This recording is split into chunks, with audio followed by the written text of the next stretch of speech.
నమస్తే. నేను మీ Gopi. Welcome back to our channel. ఈరోజు మనతో వచ్చరికి సినీ నిర్మాత చిట్టిబాబు గారు ఉన్నారు. సార్ నమస్తే సార్. నమస్తే. సార్ పవన్ కళ్యాణ్ గారి మీద ఒక థ్రెడ్ అయితే బాగా నడుస్తుందంట. సెంట్రల్ నుంచి ఇంటెలిజెన్స్ కూడా చెప్తున్నారంట పవన్ కళ్యాణ్ గారు మీరు జాగ్రత్తగా ఉండండి. కొంతమంది వైసీపీ విద్రోహక శక్తుల వల్లనే మీకు థ్రెడ్ అటాక్ ఉండబోతుందని కొన్ని వార్తలు అయితే బాగా సోషల్ మీడియాలో వైరల్ అవుతున్నాయి. దీంట్లో నిజమెంత? ఇది బాగా సినిమాటిక్ డ్రామా అంటారు. Cinematic creation. అన్నీ అన్నారంట, విన్నామంట. అదిగో పోయినసారి 32,000 అమ్మాయిలు దొరికారు అని ఒక పేరు చెప్పడానికి ఇష్టపడని ఒక ఆఫీసర్ చెప్పాడు. ఇవన్నీ సినిమాటిక్ పేపర్లో రాసి అభిజ్ఞ వర్గాల ద్వారా తెలిసింది. పేరు చెప్పడం అధికారి చెప్పారు. ఇవన్నీ మనం పేపర్లో రాస్తూ ఉంటాం. మన యొక్క ఊహల్ని, మన యొక్క ఆలోచనల్ని ప్రజల ముందుకు పెట్టేసేసి ఒక డ్రామా చేసి ఒక సింపతి గెయిన్ చేయడానికి అంతే. గతంలో కూడా ఇట్లాగే ఇంటి దగ్గర ఎవడో కారు పార్క్ చేసి వెళ్తే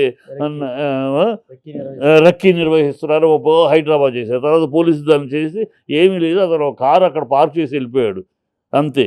ఈ కారు పనిచేయట్లేదు, అందుకని అక్కడ పార్క్ చేసి ట్రాఫిక్ అడ్డు లేకుండా అక్కడ ఆ కారణంలో పెట్టేసి వెళ్ళిపోయాడు. ఈ మరి దాన్ని ఒక పెద్ద సీన్ క్రియేట్ చేశారు ఆ రోజు. ఇవాళ ఇప్పుడు అదే ఎక్కడిచ్చారు? సెంట్రల్ గవర్నమెంట్ ఏదో పంపించారు. ఎక్కడ పంపించారు? పంపించారంట. ఈయన విన్నారంట. ఈ అంట పెంటాలు ఎందుకయ్యా ఊరినే?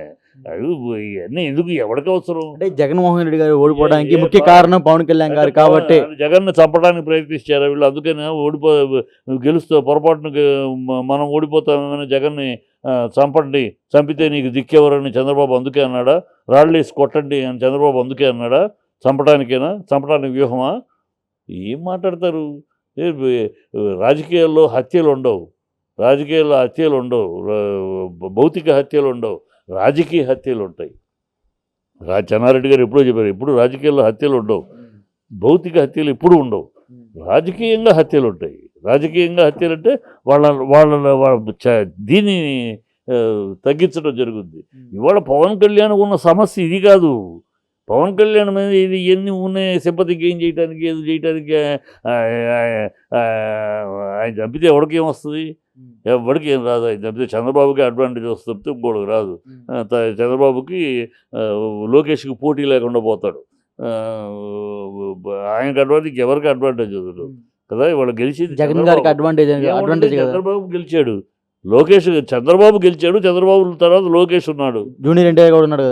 జూనియర్ ఎన్టీఆర్ ఎక్కడ ఉన్నాడు? జూనియర్ ఎన్టీఆర్ లేడు, రాజకీయాలకు లేడు, తన దూరంలో ఉన్నాడు. కానీ అలా అంటారు. అతనికి ఆంధ్ర జూనియర్ ఎన్టీఆర్ రాడు. ఎందుకు వస్తాడు? రాడు. అంటే వాళ్ళ తాతగారు పెట్టిన పార్టీ అయితే ఏలాడు అలా పుచ్చుకుని. ఇక్కడ తాతగారు పెట్టిన పార్టీ లాగేసుకుని నారా చంద్రబాబు, నందమూరి తెలుగుదేశాన్ని నారా తెలుగుదేశంగా చంద్రబాబు నడుపుతున్నాడు కదా. బాలకృష్ణ బియ్యం కూడా అయ్యాడు కదా, ఏం మాట్లాడలేక చూస్తున్నాడు.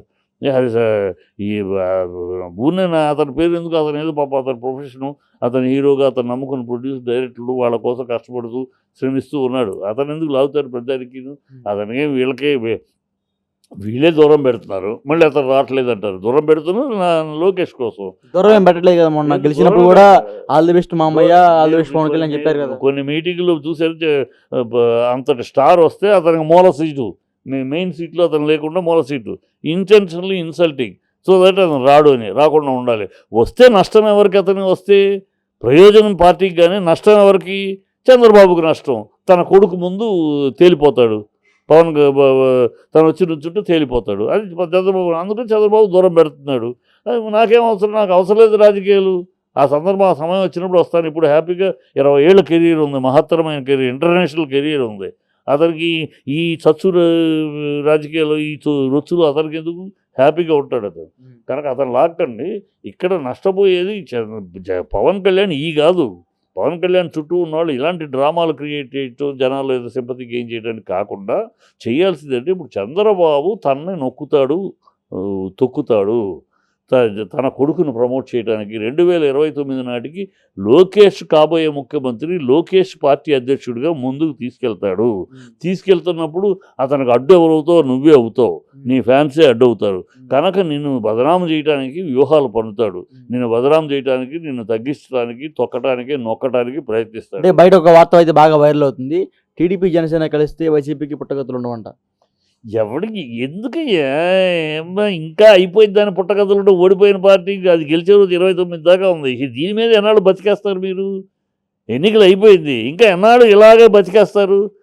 ఈ మాట చెప్పుకుంటూ వైసీపీ ఉండదు, వైసీపీ ఎన్నాళ్ళు బతికేస్తారని ఎంగిలి కూడుదు ఎలా ఎన్నాళ్ళు తింటారు మీరు? అయిపోయింది. మీరు గెలిచారు, మీకు అధికారం ఇచ్చారు. మీ పాలన ఏంటి? మీ చంద్రబాబు లోకేష్ని పెంచుతాడా? నువ్వు పెరుగుతావా పవన్ కళ్యాణ్? నువ్వు 2029 నువ్వు కాబోయే ముఖ్యమంత్రిగా ప్రజల్లో ముద్ర వేసుకుంటావా, లేకపోతే లోకేష్ కాబోయే ముఖ్యమంత్రి అవుతాడా? ఈ సమస్యలు నువ్వు పవన్ కళ్యాణ్ చుట్టూ ఉన్నవాడు ఆలోచించాలి. సమస్యలు ఎంత తొందరలో తను పెంచుకుంటూ పోతాడు. తను కాబోయే ముఖ్యమంత్రిగా 2029 నాటికి చంద్రబాబు ఎలాగో 80 ఏళ్ళు ఆయన యాక్టివ్ పాలిటిక్స్లో ఉండడు కనుక అతను నెక్స్ట్ ప్రజలకు కావాల్సింది ఈ కూటమిలో ఎవరు ముఖ్యమంత్రి, కాబోయే ముఖ్యమంత్రి. ఇప్పటిలాగానే జగన్ చంద్రబాబు ఓటేయండి అన్నట్టు రేపు కూడా లోకేష్ ఓటేయండి అడుగుతాడా? జనాల ముందు చీప్ అయిపోతాడు. కనుక అలా కాకుండా నేను కాబోయే ముఖ్యమంత్రిని అని నాకు ఓటేయండి అని అడగాలంటే ఇప్పటి నుంచి రేపటికి 2029 కాబోయే ముఖ్యమంత్రి లోకేష్ కాదు, పవన్ కళ్యాణ్ అనేది ప్రజల్లో బాగా గట్టిగా నాటుకుపోవాలి. నాటుకుపోవాలంటే ఆ పద్ధతిలో నువ్వు ప్రయాణం చేయాలి.